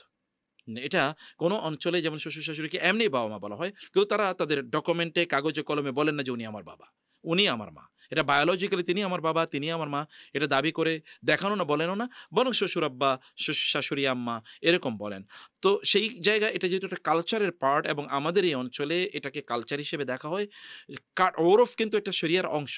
মানে ওরফকে শরিয়া কিন্তু নিষেধ করে না। যদি ওরফটা সরাসরি শরিয়া বিরোধী না হয়, তাইলে ওরফটাকে শরিয়া গ্রহণ করে। মানে রাষ্ট্রীয় পরিভাষাগুলো বা দেশীয় পরিভাষাগুলোকে ইসলাম গ্রহণ করে। এটা যদি একটা পরিভাষা, এটা কেউ যদি গ্রহণ করে তাহলে করতে পারে, কিন্তু স্পষ্ট করে দরকার যেটা তার সত্যি করতে বায়োলজিক্যাল বাবা মামা না, বরং তিনি বলবেন যে আমার শ্বশুর আব্বা বা আমার শাশুড়ি আম্মা, এটা তিনি বলবেন। এটা ১ নাম্বার পথ। অথবা তিনি বলবেন আমার আঙ্কেল, তো বলতে পারেন আমার আঙ্কেল। এটা বলা তার জন্য জায়েজ আছে। কারণ সত্যিকার অর্থেই তো মানে ওই রকমের রিলেশন এখানে। তো এটা আমরা বিশেষ করি যে মানে শরিয়ার যে মানদণ্ড, শরিয়ার মানদণ্ড এটা হারাম হবে না ইনশাআল্লাহ। কিন্তু হারাম হবে তখনই যখন নিজের বাবা-মাকে সে ডিসওন করলো, বলে যে না এরা আমার বাবা-মা না, উনি আমার প্রকৃত বাবা-মা। এবং পরিচয় করে দিল উনি আমার বাবা, উনি আমার মা। এরকম পরিচয় করিয়ে দিয়েছে এবং তখন এটা কনফিউশন তৈরি হচ্ছে। অনেক জায়গায় আমরা এরকম বলছি যে উনি আমার বাবা। কিন্তু মানুষ মনে করে উনি সত্যিই তার আপন বাবা বা তার জন্মদাতা। তাকে স্পষ্ট করে বলতে হবে যে উনি আমার শ্বশুর আব্বা বা এরকম কিছু তিনি চাইলে এটা বলতে পারবেন ইনশাআল্লাহ। আচ্ছা জি। আসসালামু আলাইকুম রাহমাতুল্লাহ। ওয়ালাইকুম আসসালাম। স্যার, আমার শাশুড়ি মা অনেক দিন যাবত অসুস্থ। জি। উনি বিছনায় পড়া। এখন উনি নিজেই মুখ থেকে বলছে ওনার জন্য একটা জালালি খতম পড়াতাম, বা আশেপাশের মানুষের জন্য বলছে। এখন এটা কতটুকু যৌক্তিক? কি করব আমরা? আপনি এটা করবেন না। জালালি খতম বলতে কোনো খতম নাই। অতএব কেউ যদি শরিয়া বিরোধী কোনো কাজ করতে কাউকে অনুরোধ করে, তাইলে তিনি সেই কাজটি করবেন না। আমাদের বোন প্রশ্ন করেছেন যে তার শাশুড়ি আম্মা তাকে একটা জালালি খতমের জন্যে অনুরোধ করেছেন। এখন তিনি সেটি করবেন কিনা? আমরা বলছি যে জালালি খতম বলতে কোনো খতম নাই ইসলামী শরিয়ায়, এবং আমাদের দ্বীনে এরকম কোনো খতম নাই। অতএব এই খতম করার কোনো বৈধতা আপনার নাই। কারণ হাদিসে এসে আল্লাহ রাসূল বলেছেন লা তাআতা লিমাখলুকিন ফি মাসিয়াতিল খালিক, মানে আল্লাহর অবাধ্য হয়ে মানুষের আনুগত্য করা যাবে না। মানুষের আনুগত্য কেবল আল্লাহর দ্বীনের মধ্য থেকেই করতে হবে। তো সে কারণে আপনি এটা করতে পারবেন না। তাহলে আপনি তার জন্য দোয়া করবেন, তার জন্য দান সাদাকা করুন, দোয়া করুন, দান সাদাকা করুন। এমনকি আপনি যদি চান তাহলে গরিব দুঃখীদেরকে খাওয়াতেও পারেন। কারণ আইউল ইসলামে খায়র ইতআমুত তাআম, হাদিস শেষে রাসূলুল্লাহ সাল্লাল্লাহু আলাইহি ওয়াসাল্লামকে প্রশ্ন করা হলো ইসলামের সবচেয়ে উত্তম কাজ কোনটি? তিনি বললেন মানুষকে খাদ্য খাওয়ানো। খুবই ভালো কাজ। এটা আপনি করতে পারেন ইনশাআল্লাহ। জি। আসসালামু আলাইকুম রাহমাতুল্লাহ। শুনছি, বলুন। আসসালামু আলাইকুম রাহমাতুল্লাহ। ওয়ালাইকুম আসসালাম ওয়া রাহমাতুল্লাহি ওয়া বারাকাতুহু। জি। মহতারাম, আমার প্রশ্নটি হচ্ছে পিতামাতাদের সাথে উত্তম আচরণ করা ফরজ। জি। তবে নিজের মাতা যদি মারা যায়, মা যদি ইন্তেকাল করে, বাবা যদি দ্বিতীয় বিয়ে করে, এই মায়ের সাথে আমার সন্তান হিসেবে আচরণ করাটা কি সেই ফরজের? তিনি তো আপনার পরম আত্মীয়, আপনার বাবার স্ত্রী। সৎ মা হলেও মা তো তিনি, তাই না? আপনার বাবার স্ত্রী। অতএব এই বাবার স্ত্রীকে বিয়ে করা তো হারাম নাকি? কোনো অবস্থায় কি বাবার স্ত্রীকে বিয়ে করা জায়েজ? কোনো অবস্থায় জায়েজ নেই। অতএব তিনি আপনার মায়ের স্থানে আছেন। সে কারণে তার সাথে উত্তম আচরণ করতে হবে।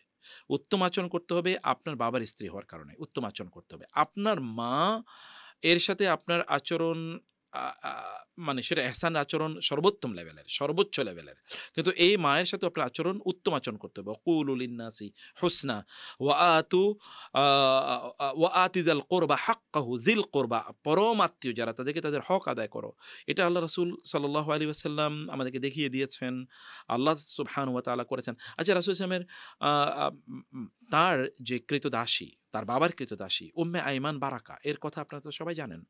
উম্মে আইমান বারাকা রাসূল ইসলামের যখন তার মা মারা যান, তখন উম্মে আইমান বারাকার বয়স মনে 12-13 এরকম একটা বয়স। তো অথবা ধরুন 10-11 এরকম একটা বয়স। তো উম্মে আইমান বারাকা রাসূল ইসলাম কি করেছেন, বা 12-13 বা 14 এরকম হবে। তো উম্মে আইমান বারাকা কিন্তু রাসূল ইসলামকে কোলে পিঠে করে বড় করেছেন। তিনি কিন্তু কৃতদাসী, এবং রাসূল ইসলামের বিয়ের আগ পর্যন্ত তিনি বিয়ে করেন নাই। যখনই রাসূল তাকে বলতেন আপনি বিয়ে করেন, তিনি বললেন যে না, আপনার মায়ের সাথে আমার কথা হয়েছে যে আমি আপনাকে কোনোদিন ছেড়ে যাব না। এবং তিনি ছেড়ে জানা নাই। রাসূল ইসলাম তাকে বিয়ে করার পর, রাসূল ইসলাম মানে খাদিজাতুল কুবরাকে বিয়ে করার পর, তারপরে তিনি তাকে জোর করে বিয়ে দিলেন। বিয়ে দেওয়ার পরে তিনি তাকে কাছে রাখতেন সবসময়। এরপরে তার স্বামী, তার সন্তান হয়, তার নাম আইমান। এই সন্তানও যুদ্ধের ময়দানে শাহাদাত বরণ করে, স্বামীও শাহাদাত বরণ করে। তারপরে তিনি একা হয়ে যান। এরপরে রাসূল ইসলাম বললেন, তিনি এর মধ্যে বৃদ্ধা হয়ে গেছেন। রাসূল ইসলাম এবার তিনি নবী, আল্লাহর নবী। এবার তিনি সাহাবীদেরকে ডেকে বললেন, তোমাদেরকে একজন নারীর কথা আমি বলি, তিনি জান্নাতি নারী, কিন্তু তিনি বৃদ্ধা, সুন্দরীও না, এরকম সম্পদের অধিকারী না, কিন্তু তিনি জান্নাতি। এরকম একজন নারীকে তোমরা কে বিয়ে করতে চাও? যায়েদ ইবনে হারিসা রাসূল ইসলামের পালক পুত্র হিসেবে যিনি রাসূল তাকে মুক্ত করে দিয়েছেন, তিনি বলেন, ইয়া রাসূল, আমি বিয়ে করব। রাসূল ইসলাম তাকে ডেকে নিয়ে আনলেন এবং উম্মে আইমানের সাথে তাকে বিয়ে দিয়ে দিলেন। দিয়ে বলেন, জায়েদ, তুমি জানো আমি তোমার কাছে কাকে বিয়ে দিচ্ছি? জায়েদ, তোমার কাছে যাকে আমি বিয়ে দিচ্ছি তিনি আমার মা।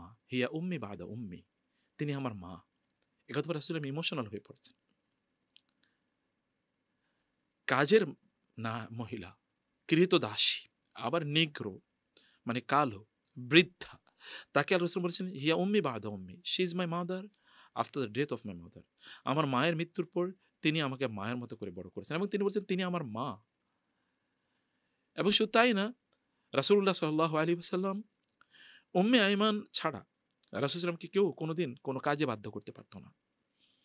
কখন কেউ যদি খাবার দিত, রাসূল সাল্লাম তাকে খাবারের জন্য চাপাচাপি করা, অতিরিক্ত খাবার দেয়া, এটা তিনি পছন্দ করতেন না, এবং এই কারণে কেউ তাকে খাবার নিয়ে চাপাচাপি করতো না। কিন্তু উম্মে আইমানই কেবল একমাত্র নারী যিনি রাসূল সাল্লামকে খাবার দিয়ে বলতেন, না, আপনাকে আরেকটু খেতে হবে, এবং তিনি কোনোদিন এটা ডিনাই করতেন না। উম্মে আইমান বলেছে তিনি এটা গ্রহণ করতেন, মায়ের মতো করে শ্রদ্ধা করতেন। অর্থাৎ মাদেরকে শ্রদ্ধা করার যেই লেভেল, এটা বুঝতে হবে।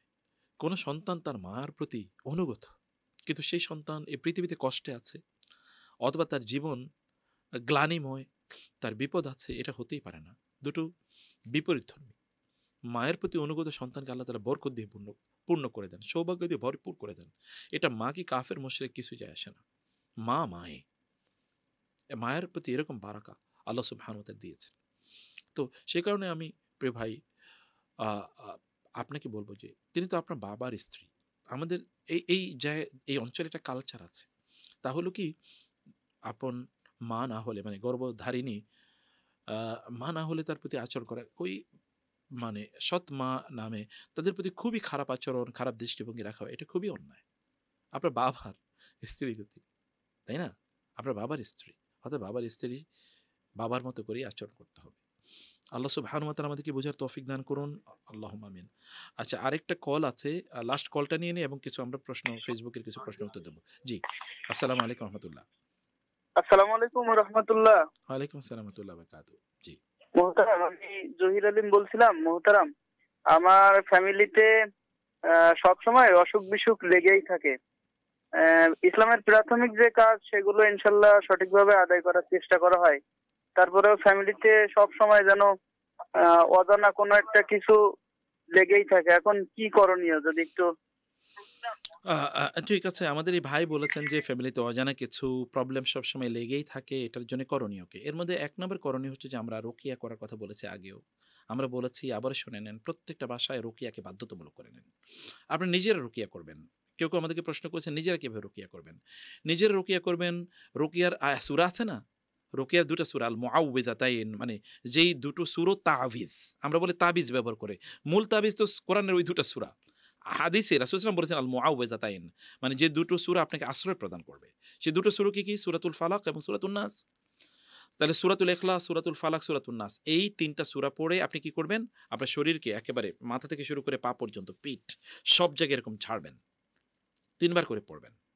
সূরা ফাতিহা প্রতিদিন সকালে ঘুম থেকে উঠে হাত মুখ ধোয়ার আগে সূরা ফাতিহা 7 বার পড়ে শরীরে ঝাড়ফুঁক করবেন, যে স্টাইলে বলেছি।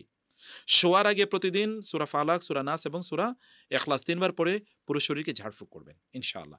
এরপরে সূরাতুল বাকারা এটি পড়বেন। সূরাতুল বাকারা পড়ে আপনি নিজের শরীরকে আপনি ঝাড়ফুঁক করবেন। সূরা বাকারা পড়ে ইনশাআল্লাহ নিজের শরীরকে আপনি ঝাড়ফুঁক করবেন। সূরা বাকারা পড়ে সূরা বাকারা পড়ে পুরো আপনার মানে ঘরকে আপনি ঝাড়ফুঁক করবেন ইনশাআল্লাহ। এইভাবে ঝাড়ফুঁক করার মাধ্যমে আপনি রুকিয়া করতে পারেন। এছাড়া কিছু রুকিয়া, শরঈ রুকিয়া আছে। হাদিসে কি অসাধারণ কিছু রুকিয়া আছে না? মানে আউযু বিইজ্জাতিল্লাহি ওয়া কুদরাতিহি মিন শাররি মা আজিদু ওয়া উহাদির। আউযু বিকালিমাতিল্লাহি তাম্মাতি মিন শাররি মা খালাক। বিসমিল্লাহিল্লাযী লা ইয়াদুররু মা ইসমিহি শাইউন ফিল আরদি ওয়া লা ফিস সামা। উঈযুকা বিকালিমাতিল্লাহি তাম্মা মিন কুল্লি শাইতানিন ওয়া হাম্মা ওয়া মিন কুল্লি আইনিন লামা। কি অসাধারণ দোয়া আছে হাদিসে। এগুলো পড়লে তো আপনাকে কোনো মানে কিছু আপনাকে স্পর্শ করতেই পারবে না ইনশাআল্লাহ। বিসমিল্লাহি আরকিক মিন কুল্লি শাইইন ইউযিক ওয়া মিন শাররি কুল্লি নাফসিন আও আইনি হাসিদিন ফাল্লাহু ইয়ারকিক বিসমিল্লাহি আরকিক। রাসূলুল্লাহ সাল্লাল্লাহু আলাইহি ওয়াসাল্লাম এরকম দোয়া করেছেন। তারপরে মানে আরও এরকম অসংখ্য দোয়া আছে, আমি আপনাদেরকে সেগুলো বলে সময় নিচ্ছি না। আমি বলবো এগুলো করে নিজেদেরকে ঝাড়ফুঁক করেন ইনশাআল্লাহ, ঘরে ঝাড়ফুঁক করেন। 2 নম্বর বিষয় হচ্ছে যে আপনারা ঘরে কোরআন তেলাওয়াত করুন বেশি বেশি। 3 নম্বর বিষয় হচ্ছে যে ঘরকে কবর বানাবেন না, ঘরে নামাজ পড়ুন, ঘরে নামাজ পড়ুন। 4 নম্বর বিষয় দান সাদাকা করুন। দান সাদাকায়ের মাধ্যমে আল্লাহ তাআলা বিপদ দূর করে দেন। আপনার সামর্থ্য অনুসারে করবেন, 5, 10, 20, 50 আপনার সামর্থ্য অনুসারে করতে থাকুন ইনশাআল্লাহ। আল্লাহ তাআলা তাইলে এই সকল বিপদ আপদ দূর করে দেবেন ইনশাআল্লাহ। আচ্ছা, সোশ্যাল মিডিয়া থেকে আমরা কয়েকটি প্রশ্ন, একটু ঝটপট কয়েকটি প্রশ্ন নিয়ে নিই। আচ্ছা, একজন প্রশ্ন করেছেন যে নতুন ওয়াইফকে দেওয়ার মতো 5টা বই। জি, সরি, হ্যাঁ, আমরা বলেছিলাম যে আপনি ওয়াইফকে দেওয়ার মতো 5টা বইয়ের কথা আপনি বলেছেন। আমরা 1 নম্বর বলবো, আপনি কোরআনুল কারীমের একটা অনুবাদ দেন, যে কোনো একটা অনুবাদ। ইসলামিক ফাউন্ডেশন অনুবাদ, একেবারে সরল একটা অনুবাদ আছে, এই অনুবাদটা দিতে পারেন। আল বায়ান ফাউন্ডেশন একটা অনুবাদ আছে, এই অনুবাদটা দিতে পারেন। অথবা ধরুন মাকতাবাতুল বায়ানের একটা সুন্দর অনুবাদ আছে, একেবারে অসাধারণ ঝকঝকে তকতকে, অনুবাদটা দিতে পারেন। যে কোনো একটা অনুবাদ দেন, একটা অনুবাদ, 1 নম্বর। 2 নম্বর হচ্ছে রিয়াদুস সালেহিন বইটা দেবেন, রিয়াদুস সালেহিন হাদিসের 2 নম্বর।